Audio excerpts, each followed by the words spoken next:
Assalamualaikum warahmatullahi wabarakatuh. Perkenalkan, nama saya Desti Arista, NPM D1A0190006, Program Studi Kesejahteraan Sosial Angkatan 2019. Di sini saya akan menjawab soal ujian tengah semester mata kuliah individu dengan kelompok yang diampu oleh Ibu Rosi Alvini Siregar. Soal yang pertama yaitu jelaskan definisi intervensi sosial, tujuan intervensi sosial, serta hubungan intervensi sosial dengan keilmuan kesejahteraan sosial. Intervensi sosial adalah suatu upaya perubahan berencana yang dilakukan oleh pekerja sosial terhadap individu, kelompok, dan masyarakat untuk memperbaiki keberfungsian sosialnya. Tujuan intervensi sosial yaitu untuk memperbaiki keberfungsian sosial individu, kelompok, dan masyarakat yang merupakan sasaran perubahan. Dengan demikian, jika keberfungsian sosial mereka berjalan dengan baik, maka kondisi sejahtera akan mudah untuk dicapai. Adapun hubungan antara intervensi sosial dengan keilmuan kesejahteraan sosial, yaitu dalam melakukan praktek pertolongan, biasanya pekerja sosial sering menggunakan metode intervensi sosial untuk menyelesaikan masalah-masalah yang dihadapi oleh klien yang mereka tangani. Soal nomor 2 yaitu jenis-jenis intervensi sosial. Jenis-jenis intervensi sosial ada 3. Yang pertama, intervensi mikro atau sering disebut dengan social casework. Social casework ini sistem kliennya lebih berfokus kepada individu dan keluarga. Yang kedua, intervensi meso yang sering juga disebut dengan intervensi group work, disebut dengan social group work, di mana sistem kliennya lebih fokus atau berpusat kepada kelompok. Yang ketiga, intervensi makro. Intervensi makro ini disebut juga dengan community development, di mana fokus pelayanannya atau sistem kliennya lebih kepada masyarakat.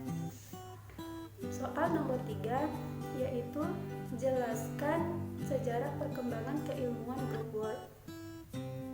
Awal mulanya, keilmuan group work muncul secara bertahap dari konsep sosiologi dan psikologi yang kemudian dikombinasikan dengan pengetahuan tentang diskusi kelompok, pendidikan orang dewasa, dan problem solving.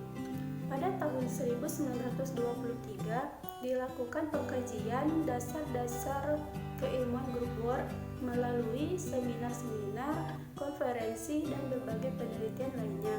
Selanjutnya pada tahun 1926 Neustadter dan koleganya juga melakukan pengkajian di perkemahan Wowokie, yang mana hasil kajiannya menyatakan bahwa kebutuhan anak-anak akan dapat terpenuhi serta hubungan sosialnya akan meningkat apabila dilakukan penggabungan kelompok. Dan kemudian pada tahun 1927 Clara Kaiser juga melakukan analisa terhadap laporan proses kelompok dari mahasiswanya untuk menemukan nilai, konsep, serta prinsip praktek.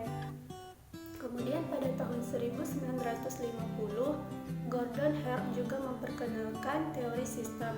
Tetapi pada saat ini keilmuan social work lebih menekankan konsep sistem ekologi yang memandang bahwa adanya interaksi antara individu, kelompok, dan lingkungan yang saling mempengaruhi, dan bahwa gender, ras, etnis, dan orientasi seksual dan kesehatan juga saling mempengaruhi atas perkembangan dan tujuan kelompok. Soal nomor 4 yaitu jelaskan jenis-jenis kelompok dan berikan contohnya. Kelompok yang pertama yaitu kelompok pertumbuhan. Kelompok pertumbuhan adalah kelompok yang memusatkan aktivitasnya untuk pertumbuhan keyakinan diri. Contohnya ialah kelompok yang membantu suami istri untuk berkomunikasi dengan baik. Yang kedua, kelompok terapi. Kelompok terapi ini ialah kelompok yang bertujuan membantu klien dalam mengubah aspek emosi dan perilakunya. Contohnya ialah kelompok orang tua yang menganiaya anaknya atau kelompok korban KDRT. Selanjutnya, kelompok pendidikan. Kelompok pendidikan ini ialah kelompok yang bertujuan memberikan atau mengajarkan informasi baik itu berupa pengetahuan maupun keterampilan. Contohnya ialah kelompok orang tua adopsi. Selanjutnya, kelompok saling bantu. Kelompok saling bantu ini ialah kelompok yang terdiri dari sekumpulan orang yang memiliki karakteristik tertentu, yang kemudian saling memberi nasihat, dukungan, emosi, informasi, dan bantuan-bantuan lainnya. Contohnya ialah kelompok ibu menyusui. Selanjutnya, kelompok sosialisasi. Kelompok sosialisasi ini ialah kelompok yang mengajarkan peserta untuk bersosialisasi dalam masyarakat sehingga perilaku dan sikapnya dapat diterima di masyarakat. Contohnya ialah kelompok mantan preman pasar. Selanjutnya, kelompok mandiri. Kelompok mandiri ini ialah kelompok yang memiliki ciri-ciri berorientasi kerjasama, anti etnis, dan menekankan kepada pemberdayaan. Contohnya ialah kelompok mantan waria. Selanjutnya yaitu kelompok encounter. Kelompok encounter ini ialah kelompok yang meningkatkan kesadaran diri antar pribadi sehingga mampu mengungkapkan perasaan diri untuk lebih dekat dan saling memahami. Contohnya ialah kelompok santri satu kamar. Soal nomor 5 yaitu jelaskan apa yang dimaksud dengan dinamika kelompok serta apa pentingnya dinamika kelompok. Dinamika kelompok ialah ikatan yang kuat yang mempengaruhi hubungan kelompok dengan interaksi antara anggota kelompok dan pimpinannya yang memiliki pengaruh kuat terhadap perkembangan kelompok.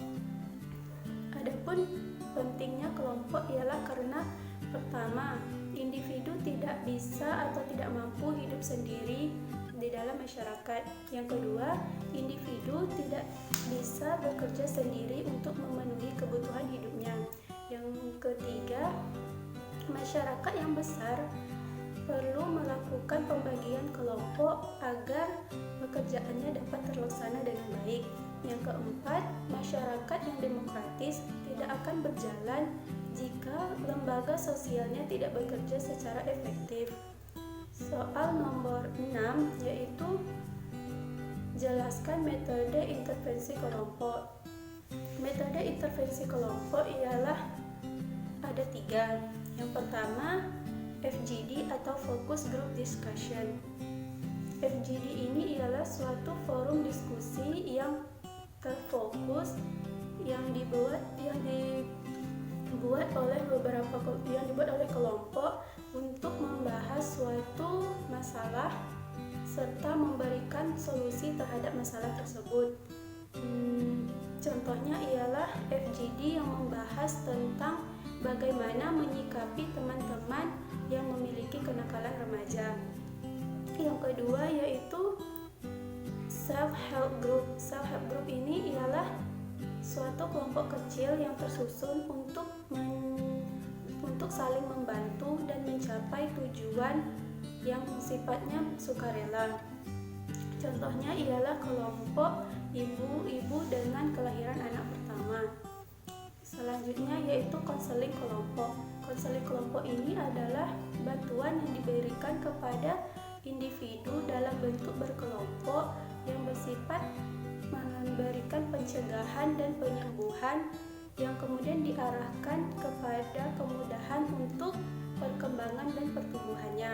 Contohnya ialah kelompok anak-anak yang sering tawuran, kelompok anak-anak yang sering bolos. Baik, Baiklah, mungkin itu saja jawaban yang dapat saya berikan. Lebih dan kurangnya saya mohon maaf. Wassalamualaikum warahmatullahi wabarakatuh. I'm an icon, man. I'm a girl about a 10. I should fuck her in a